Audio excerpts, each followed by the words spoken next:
Hello friend, welcome to my YouTube channel commerce teaching. आज हम discuss करेंगे human resource management.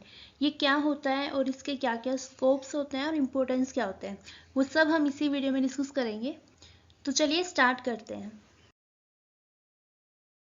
HRM, इसको हम शॉर्ट फॉर्म में HRM भी बोलते हैं, जिसकी फुल फॉर्म होती है ह्यूमन रिसोर्स मैनेजमेंट। ओके, अब ये HRM होता क्या है?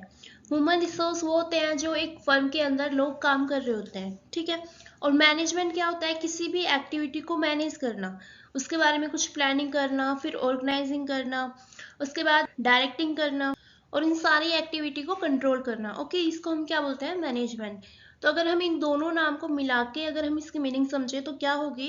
ह्यूमन रिसोर्स मैनेजमेंट यानी कि एक कंपनी के अंदर जितने भी ह्यूमन रिसोर्स है, यानी कि जो लोग काम कर रहे हैं, उनको मैनेज करना। Okay, human resource management is the process of managing an organisation's employees. Exactly बिल्कुल वही बात बोली है कि ह्यूमन रिसोर्स मैनेजमेंट जो ऑर्गेनाइजेशन के एम्प्लॉय होते हैं उनको मैनेज करने की प्रोसेस होती है। HRM is also a function of management concerned with hiring, motivating and maintaining people in an organization. इसमें बोला गया है कि जो HRM होता है वो मैनेजमेंट का ही एक फंक्शन होता है, जिसमें लोगों को हायर किया जाता है, उनको मोटिवेट किया जाता है और उनको अपनी ऑर्गेनाइजेशन में ही बनाए रखते हैं, उनको मेंटेन करके रखते हैं। Okay, it focuses on people in the organisation. इसका जो मेन फोकस होता है वो ऑर्गेनाइजेशन के जो पीपल हैं जो वहाँ पे वर्क कर रहे हैं उन पर ही होता है। ओके, ओवरऑल अगर हम समझे कि HRM क्या होता है, तो HRM एक ऐसी प्रोसेस होती है जिसमें ऑर्गेनाइजेशन के जो एम्प्लॉय होते हैं उनको मैनेज किया जाता है, जिसमें उनको हायर भी किया जाएगा, उनको मतलब कि लाइक हम रिक्रूटमेंट वगैरह करते हैं, अपनी वैकेंट पोस्ट को फिल करते हैं, तो उसके लिए हम रिक्रूटमेंट भी करते हैं, ये भी किसी का पार्ट होता है, हम आगे डिस्कस करेंगे, ठीक है। तो इसमें लोगों को हायर भी किया जाता है, उनको मोटिवेट भी किया जाता है ताकि वो लॉन्ग टाइम के लिए हमारे ऑर्गेनाइजेशन में बने रहे, तो उनको मेंटेन भी किया जाता है। ओके, तो ये सारी एक्टिविटी कौन करता है? HRM, ठीक है।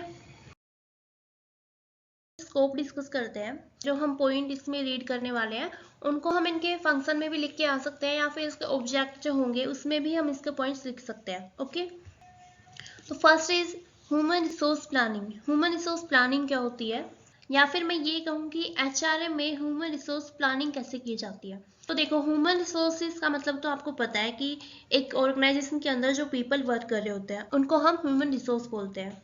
बट प्लानिंग क्या होती है? किसी भी एक्टिविटी के लिए ये सोचना कि हमें क्या करना है, कब करना है, कैसे करना है, किसके लिए करना है। ओके, तो अब अगर मैं ये बोलूँ कि ह्यूमन रिसोर्स प्लानिंग क्या होती है, तो सिंपल सी बात है कि जो भी प्लानिंग हम करेंगे वो सिर्फ और सिर्फ ह्यूमन रिसोर्सेज के लिए करेंगे, ठीक है। तो मतलब कि जो HRM होता है वो ह्यूमन रिसोर्सेज के रिगार्डिंग में प्लानिंग करते हैं। अब हम इसमें क्या क्या प्लानिंग कर सकते हैं, हम ये देखते हैं कि कितने एम्प्लॉय हमारी फर्म में अवेलेबल है और कितने होनी चाहिए, ठीक है। अगर कम है तो उसके बाद जो HRM है वो रिक्रूटमेंट करते हैं। ओके, देन उसके बाद ये भी प्लानिंग की जाती है कि जो ह्यूमन रिसोर्स वर्क कर रहे हैं, जो लोग वहाँ पे काम कर रहे हैं, वो उनकी इफिशिएंसी कितनी है, यानी कि वो अपने कितने एफर्ट्स लगा रहे हैं किसी काम को करने में, ठीक है।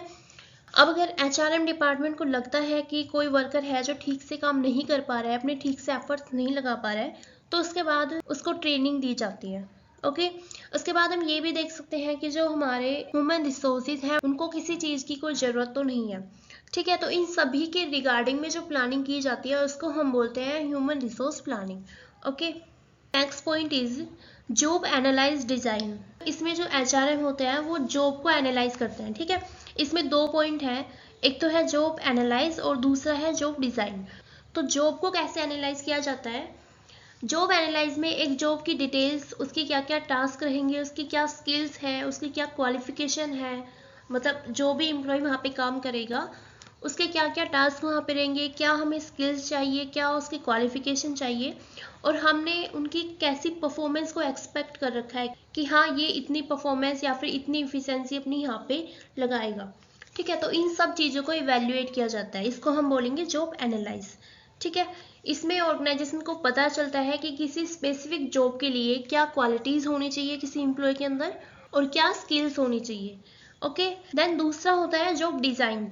अब जॉब डिज़ाइन कैसे किया जाता है? जॉब डिज़ाइन में एक एम्प्लॉय के क्या रोल रहेंगे वहाँ पे और क्या उसकी रिस्पॉन्सिबिलिटी रहेगी इस जॉब के लिए, ये सारी चीज़ें डिफाइन की जाती है ताकि एक एम्प्लॉय को ये पता रहे कि क्या उसके टास्क रहने वाले हैं, क्या वो रोल या फिर क्या अपनी परफॉर्मेंस वो वहाँ पे देगा और क्या उसकी वहाँ पे रिस्पॉन्सिबिलिटी रहेगी। ठीक है, नेक्स्ट पॉइंट इज रिक्रूटमेंट।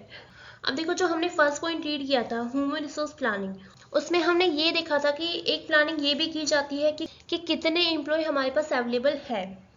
अगर जितने होने चाहिए उतने ही अवेलेबल हैं तब तो ठीक है, लेकिन अगर उससे कम है तो कंपनी क्या करती है, उसके लिए रिक्रूटमेंट करती है। ओके, रिक्रूटमेंट क्या होती है, किसी भी वेकेंट पोजीशन को, कोई भी पोजीशन है जो खाली है, जैसे कोई डिपार्टमेंट है वहाँ पे एक एम्प्लॉय की ज़रूरत है, ठीक है, वहाँ पे कोई भी अभी काम नहीं कर रहा है, वहाँ पे एक एम्प्लॉय की ज़रूरत है, तो उसके लिए कंपनी क्या करेगी, उस वेकेंट पोजीशन को फिल करने के लिए एम्प्लॉय को सर्च करेगी। ठीक है, ये जो सर्च करने की जो प्रोसेस होती है इसको हम बोलते हैं रिक्रूटमेंट। ठीक है, अब ये कंपनी पे डिपेंड करता है कि वो इंटरनल रिक्रूटमेंट करती है या फिर एक्सटर्नल रिक्रूटमेंट। ठीक, अगर कंपनी की किसी दूसरे डिपार्टमेंट में ज़्यादा पर्सन है तो कंपनी वहीं से ही उसको उठा के दूसरे डिपार्टमेंट में फिल कर देगी। ठीक है, लेकिन अगर फर्म के अंदर कोई भी ऐसा अवेलेबल नहीं है जो उस जॉब के लिए सही रहेगा, स्टेबल रहेगा, तो कंपनी एक्सटर्नल रिक्रूटमेंट करती है। इसमें कंपनी बाहर के लोगों को इनवाइट करती है अपनी कंपनी में काम करने के लिए। इन सब को हम क्या बोलते हैं, रिक्रूटमेंट। तो ये भी किसका काम होता है, एचआरएम का। उसके बाद जो नेक्स्ट पॉइंट है वो है सिलेक्शन। सिलेक्शन का मतलब होता है कि रिक्रूटमेंट कहाँ पे एंड होती है, जहाँ पे कंपनी के पास लोगों की एप्लीकेशन आ जाती है। ठीक है, चाहे वो ऑनलाइन हो या फिर ऑफलाइन हो, जिस भी तरीके से बहुत सारे लोग होते हैं जो जॉब करना चाहते हैं। ठीक है, तो जब उनको पता चलता है कि इस कंपनी में वैकेंट पोजीशन है और कंपनी उनको इनवाइट कर रही है, तो वो अपनी एप्लीकेशन जो है वो कंपनी के पास पहुंचाते हैं। ठीक है, तो वहाँ पे तो रिक्रूटमेंट खत्म हो जाता है, लेकिन कंपनी को तो सिर्फ उतने एम्प्लॉय की जरूरत है ना जितनी वैकेंट पोजीशन रहेगी। ठीक है, जैसे मैंने बोला था कि एक डिपार्टमेंट में एक एम्प्लॉय की जरूरत है, तो कंपनी को सिर्फ एक ही पर्सन चाहिए, लेकिन एप्लीकेशन बहुत से लोगों की आ जाती है, तो उन सबको तो कंपनी अपने पास नहीं रख सकती, तो इसलिए उन सब में से एक स्टेबल कैंडिडेट्स को सिलेक्ट किया जाता है। ठीक है, सिलेक्ट करने की भी एक प्रोसेस होती है, उसमें काफ़ी इंटरव्यू वगैरह, काफ़ी टेस्ट वगैरह लिए जाते हैं। उसके बाद ये लगता है कि हाँ ये पर्सन हमारी इस जॉब के लिए स्टेबल रहेगा, तो वो उसको सिलेक्ट कर लेती है। ठीक है, इसको हम बोलते हैं सिलेक्शन। ठीक है, तो ये भी काम कौन करता है, HRM. Next point is orientation and induction. जो नए एम्प्लॉय होते हैं किसी फर्म के अंदर, उनको ओरिएंटेशन करवाया जाता है। ओरिएंटेशन का मतलब होता है कि फर्म अपने बारे में बताती है एम्प्लॉय को, यानी कि ये बताती है कि हमारी फर्म का क्या मिशन है, क्या क्या गोल है हमारी फर्म का, और क्या उसकी वैल्यू है। ये सारी चीज़ें उस नए एम्प्लॉय को बताती है। और इंडक्शन में उस एम्प्लॉय की जो जॉब है जिसके लिए उसे सिलेक्ट किया गया है, उस चीज़ के रिगार्डिंग में बताएगी, यानी कि क्या आपका रोल रहेगा, क्या आपकी रिस्पॉन्सिबिलिटी रहेगी। जो जॉब एनालाइज में हमने जो डिज़ाइन किया था वो सारी चीज़ें इनको क्लियरली बताती है। ठीक है, क्योंकि किसी जॉब के लिए तो हम उसे लेके आए हैं, तो उस जॉब की रिस्पॉन्सिबिलिटी, उस पर क्या रोल रहेगा और क्या उससे एक्सपेक्ट किया जा रहा है कि ये इतनी परफॉर्मेंस करेगा। ठीक है, तो इन सब चीज़ों के लिए उसे इंट्रोड्यूस करवाया जाता है। ठीक है, इन सब चीज़ों का परिचय दिया जाता है उससे। तो ये भी किसका काम होता है, एचआरएम का काम होता है, जो नए एम्प्लॉय को सारी डिटेल्स, सारी इंफॉर्मेशन प्रोवाइड करते हैं। और इसमें मेंबर्स जो होते हैं, जो एग्जिस्टिंग मेंबर होते हैं जिनके साथ मिलके हमें काम करना है, उनसे भी इंट्रोड्यूस करवाया जाता है। ओके, उसके बाद ट्रेनिंग एंड डेवलपमेंट। उसके बाद एचआरएम ट्रेनिंग देते हैं, उनको डेवलप करते हैं। किनको करते हैं, जो एम्प्लॉय होते हैं उनको। ठीक है, अब देखो, अगर आपको फर्स्ट पॉइंट याद है तो उसमें हमने एक पॉइंट डिस्कस किया था जिसमें हम ये प्लानिंग करते हैं कि किसको कितनी ट्रेनिंग देनी है या नहीं। ठीक है, तो कोई वर्कर है जो अपने सारे एफर्ट्स नहीं लगा पा रहा है, वो किसी काम को नहीं कर पा रहा है, तो उसके रिगार्डिंग में कंपनी क्या प्लानिंग करेगी, तो उसके लिए कंपनी प्लान करती है कि उसको हम ट्रेनिंग दें ताकि वो थोड़ा और डेवलप हो सके। ठीक है, तो ये एचआरएम का ही एक पार्ट होता है जिसमें एम्प्लॉय को ट्रेनिंग दी जाती है। तो इसमें एम्प्लॉय को इन्हेंस किया जाता है ताकि उनकी स्किल्स, उनकी नॉलेज, उनकी परफॉर्मेंस को इम्प्रूव किया जा सके। अब ट्रेनिंग क्या होती है, ट्रेनिंग होती है किसी एम्प्लॉय को किसी स्पेसिफिक जॉब के टास्क और उसके रिस्पॉन्सिबिलिटी के लिए उसे एजुकेट करना या फिर उसको और ज़्यादा ट्रेन करना। ठीक है, मतलब स्टार्टिंग में उसको सारी चीज़ें बता दी जाती है, क्या रोल है, क्या रिस्पॉन्सिबिलिटी है, लेकिन फिर भी अगर वो काम ठीक से नहीं कर पा रहा है तो उसको दोबारा से सब कुछ सिखाया जाता है। इस प्रोसेस को हम बोलते हैं ट्रेनिंग। इसमें एम्प्लॉय को नई स्किल्स दी जाती है, नई टेक्निक बताई जाती है, नई प्रोसेस के बारे में सिखाया जाता है। डेवलपमेंट क्या होता है? जो डेवलपमेंट होता है वो किसी एम्प्लॉय को लॉन्ग टर्म के ग्रोथ के लिए किया जाता है, या फिर हम ये बोल सकते हैं कि इसके जो करियर प्रोग्रेशन है इसके लिए उसे प्रिपेयर किया जाता है, जिसमें उसे लीडरशिप स्किल्स बताई जाती है, किसी प्रॉब्लम को कैसे सॉल्व किया जाता है ये समझाया जाता है, उसकी कम्युनिकेशन स्किल्स को डेवलप किया जाता है। इसमें कुछ अलग से ट्रेनिंग दी जाती है। मतलब एक ट्रेनिंग होता है वो होता है किसी स्पेसिफिक जॉब को कंप्लीट करने के लिए, कि आप इस तरीके से काम को करो। अगर वो इस तरीके से काम को नहीं करता है, जो भी गाइडलाइंस उसे दी गई है उसके तरीके से अगर वो काम नहीं करता है, तो उसको दोबारा से वही चीज़ें समझाई जाती है, वही काम बताया जाता है कि इस काम को ऐसे करना है। ओके, लेकिन डेवलपमेंट में उसे कुछ नया सिखाने के लिए कुछ वर्कशॉप प्रोवाइड की जाती है। ठीक है। परफॉर्मेंस अप्रेजल, इसमें जो एचआरएम होता है वो देखता है कि एक एम्प्लॉय की क्या परफॉर्मेंस रही है या फिर क्या अपनी परफॉर्मेंस दे रहा है। ठीक है। जैसे स्टार्टिंग में ये डिसाइड किया गया था कि क्या उसका गोल है, क्या उसकी एक्सपेक्टेशन है, जो मैं कई पॉइंट पे बोल चुकी हूँ कि उसकी परफॉर्मेंस एक्सपेक्ट की जाती है कि क्या अपनी परफॉर्मेंस देगा। तो इन सभी के बेसिस पे उसकी परफॉर्मेंस को इवेल्युएट किया जाता है, उसको समझा जाता है। इसमें जो एचआरएम होता है वो परफॉर्मेंस को एनालाइज करता है कि कौन सा वर्कर कैसा काम कर रहा है। ठीक है। जो उसे बताया गया था वो उस तरीके से अपनी परफॉर्मेंस को दे रहा है या नहीं दे रहा है। ठीक है। ताकि वो एम्प्लॉय को बता सके कि आप कैसा काम कर रहे हो। उसी के बेसिस पे जो एम्प्लॉय है वो थोड़ा मतलब मोटिवेट हो जाए, अपने आप को थोड़ा डेवलप करने की कोशिश करे कि हाँ मैं ऐसा भी काम कर सकता हूँ। Okay, next point is compensation planning and remuneration. Compensation planning और रेम्युनरेशन प्लानिंग में ये प्लान किया जाता है कि जो एम्प्लॉय होते हैं उनको वो जो काम कर रहे हैं, रेम्युनरेशन का मतलब क्या होता है कि जो भी वर्कर काम कर रहे होते हैं उनके काम के बदले में कुछ रिवॉर्ड्स देना।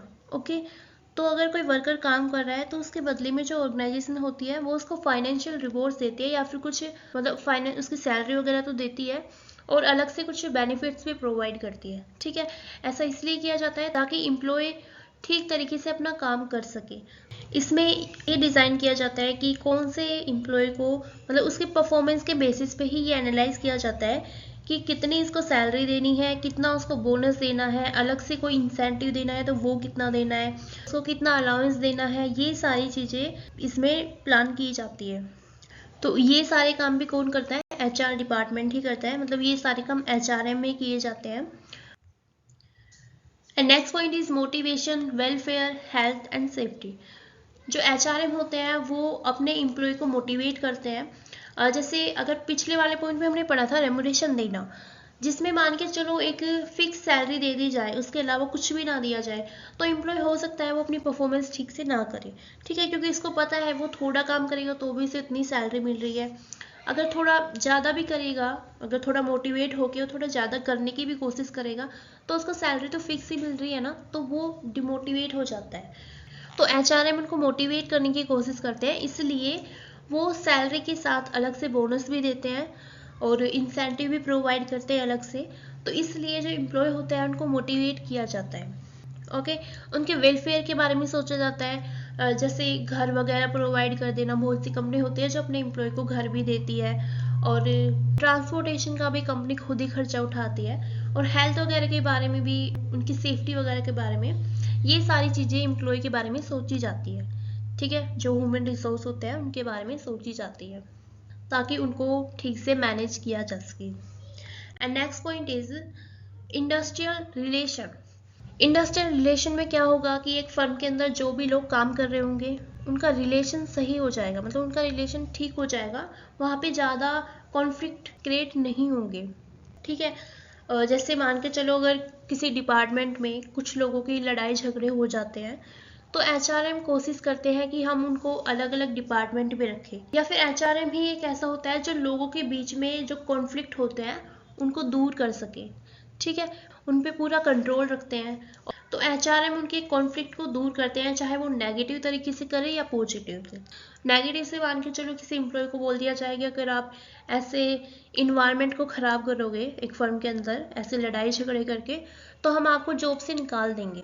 तो ऐसा करके भी जो एम्प्लॉय होता है वो लड़ाई झगड़े नहीं करेगा। दूसरा होता है पॉजिटिव से आराम से समझाना। ठीक है, तो अगर एचआरएम ये सारी चीज़ें करते हैं, जो एचआरएम डिपार्टमेंट होता है वो अगर ये सारी चीज़ें करते हैं तो इंडस्ट्रियल का जो रिलेशन होता है वो अच्छा बनता जाता है। ठीक है, मतलब वहाँ पे शांति बनी रहती है, वहाँ पे जो कॉन्फ्लिक्ट होता है वो रिड्यूस हो जाता है। इसका हम 11th पॉइंट बना सकते हैं, रिड्यूस कॉन्फ्लिक्ट। HRM कॉन्फ्लिक्ट को भी कम करने की कोशिश करता है अगर किसी डिपार्टमेंट में है तो। ओके, तो ये इसके कुछ स्कोप थे। तो अगर आप देखोगे तो हम इसको फंक्शन भी कर सकते हैं, क्योंकि HRM ये सारी काम करता है, तो हम इसको फंक्शन भी बोल सकते हैं और इसके ऑब्जेक्ट भी बोल सकते हैं। ओके, तो आज के लिए सिर्फ इतना ही है। मुझे इम्पोर्टेंस भी करवाने थे इस वीडियो में, बट ये वीडियो ज़्यादा लेंथी हो गई है, तो मैं इस वीडियो को यहीं पे ही वाइंड अप कर रही हूँ। So thanks for watching my video, और नेक्स्ट टाइम मिलते हैं हम इम्पोर्टेंस के साथ। ओके, तब तक के लिए गुड बाय।